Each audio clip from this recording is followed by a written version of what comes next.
जी मतलब आपका स्वागत है मेरे एक और हॉरर वीडियो में। तो फिर से देखने जा रहे हैं हॉरर स्टोरी। तो देखते हैं स्टोरी कैसी है, तो चलते हैं वीडियो की तरफ। दोस्तों, हम हर हफ्ते बड़ी मेहनत से आपके लिए एक दिल दहला देने वाली एनिमेटेड हॉरर स्टोरी बनाते हैं। तो अगर आप हमारी यानी खूनी मंडे चैनल की कहानियां एंजॉय कर रहे हैं तो हमारे चैनल को सब्सक्राइब कीजिए और हमारी लेटेस्ट वीडियोस की नोटिफिकेशन के लिए बेल आइकन दबाना मत भूलना।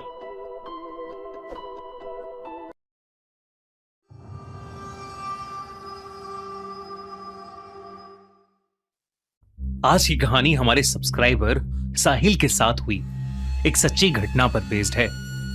जब कोई लोरी गा के सुलाता था तो हमें बचपन में कितना अच्छा लगता था ना, पर यही लोरी अब मेरा सबसे डरावना ख्वाब है। हमेशा से नहीं, बस पिछले 1 महीने से।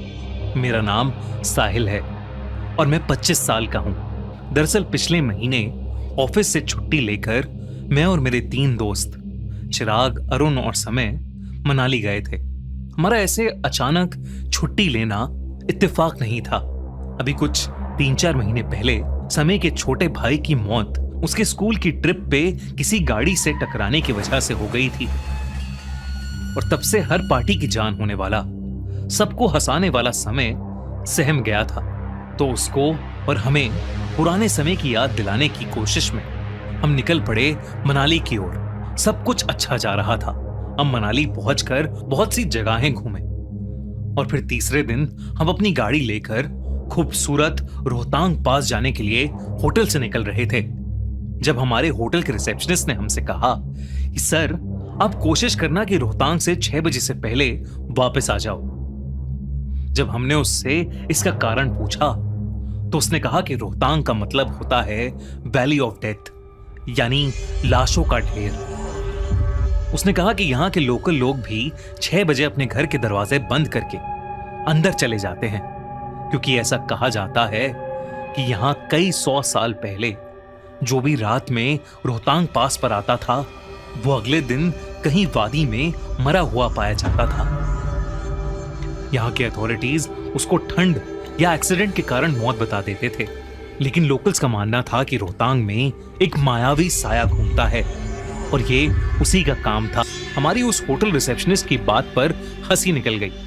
हम सब सोच रहे थे कि कितने ज्यादा टूरिस्ट यहाँ आते हैं और ये एकदम बेकार की फालतू कहानी है। इसलिए हम बेपरवाह होकर मनाली से रोहतांग पास के लिए निकल गए।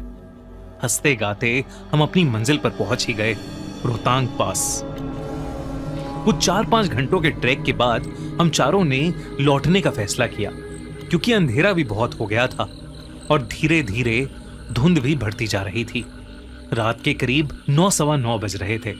रोहतांग में टूरिस्ट तो छोड़ो, अब कोई भी नहीं दिख रहा था। हम काली अंधेरी रात में लगभग 30 किलोमीटर/आवर की स्पीड पर धीरे धीरे गाड़ी चला रहे थे, लेकिन धुंध बढ़ती ही जा रही थी, इतनी गहरी कि कुछ देर बाद ना आगे की सड़क दिख रही थी ना मोड़। एक गलती और हम खाई में गिर सकते थे। अरुण गाड़ी चला रहा था और हम फॉग लाइट्स ऑन करके धीरे धीरे आगे बढ़ रहे थे कि हमें सड़क के किनारे पर एक पत्थर दिखा जिस पर लिखा था मनाली 28 किलोमीटर्स। पर अजीब बात यह थी कि इतने अंधेरे और सर्द भरी रात में उस पत्थर पर एक आदमी बैठा था जिसने केवल एक धोती और ऊपर एक कपड़ा टांगा था। मुझे ये बात बहुत अजीब लगी, लेकिन मैंने कुछ बोला नहीं। फिर इससे भी अजीब बात हुई।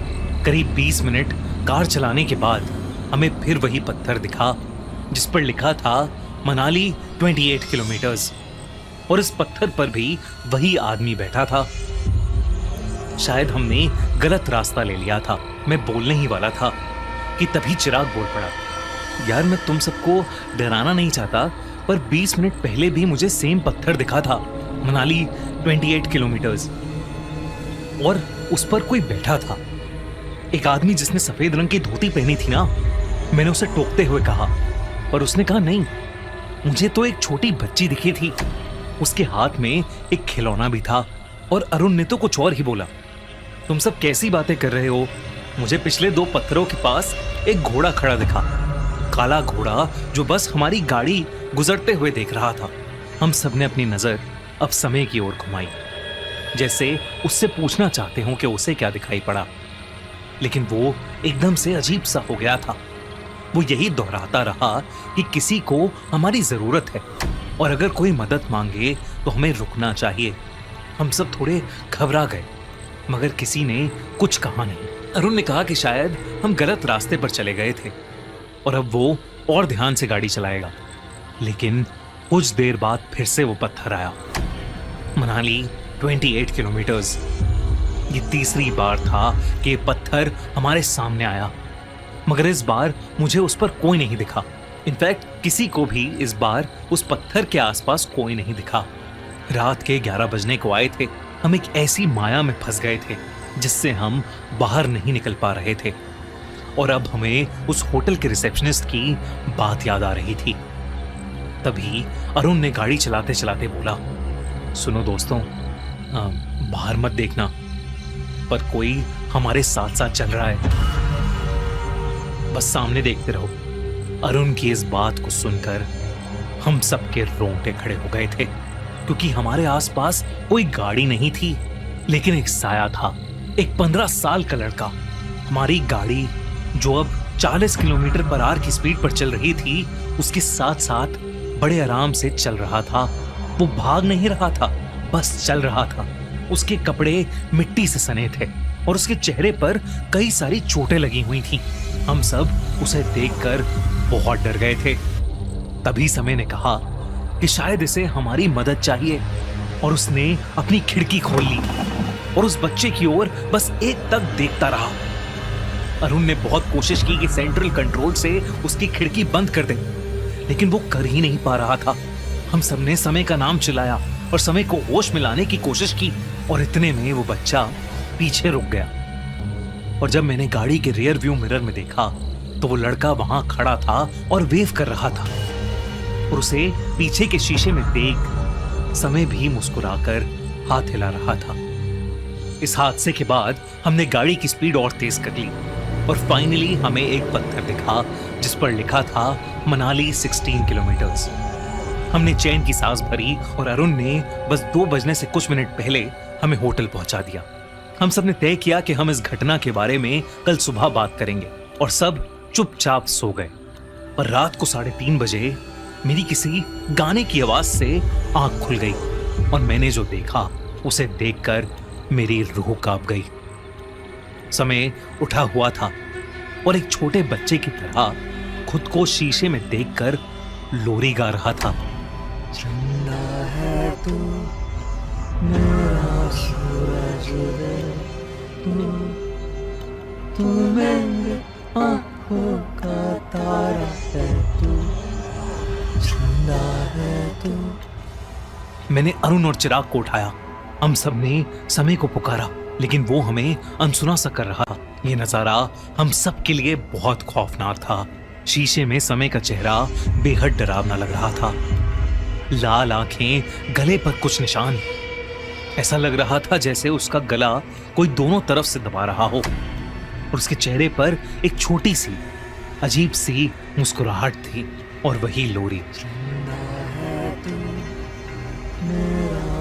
किसी के अंदर समय के पास जाकर उसे छूने की हिम्मत नहीं हो रही थी। हम सब घबराते हुए धीरे धीरे कमरे से बाहर जाने लगे। हम जैसे ही निकलने लगे उसने एक बच्चे की तरह मासूम हंसी हंसते हुए कहा, अगर मैं रात को तुम्हारी खिड़की पर दस्तक दूं तो तुम खिड़की खोल के मेरी मदद करोगे ना? और ये कहते ही वो एकदम से बेहोश हो गया। हम तीनों को ये यकीन सा हो गया था कि शायद समय पर कोई बुरा साया आ गया है। सुबह होते ही हम उसे होटल वाले की बात मानकर वहीं के एक पंडित के पास लेकर गए। उस पंडित ने उसे देखते ही बता दिया कि समय के किसी अपने की हाल ही में मौत हुई है और उसकी आत्मा का ढोंग करके किसी बुरे साए ने समय को अपने वश में कर लिया है। पहले उस पंडित ने उसकी नजर उतारी और फिर झाड़ फूक की और फिर एक पूजा की, जिसके बाद समय को बहुत सारी उल्टियां हुई और उस उल्टी में समय के अंदर से कुछ अजीब सा काला गाढ़ा लिक्विड निकला। आज समय पूरी तरह से नॉर्मल है, लेकिन मुझे हर रात उसकी लोरी के सपने आते हैं। दोस्तों, कैसी लगी आपको ये कहानी? आप भी हमें अपनी स्टोरीज भेज सकते हैं हमारे इंस्टाग्राम पेज पर हमें मैसेज करके। इंस्टाग्राम पेज की लिंक डिस्क्रिप्शन में। आज साइट पर मेरा आखिरी दिन था। मेरा काम सिर्फ उन अजीब शब्दों की तस्वीरें लेना। मैं प्राचीन पाली पैशाची की कई किताबें लेकर उस गुंबद के पास आ गया था, लेकिन मैंने खुद के अंदर एलोरा जितना ही भव्य कोई प्राचीन मंदिर वाकई दबा हुआ। अगर आपको ये वीडियो अच्छी लगी तो हमारा चैनल खूनी मंडे सब्सक्राइब करना बिल्कुल मत भूलना।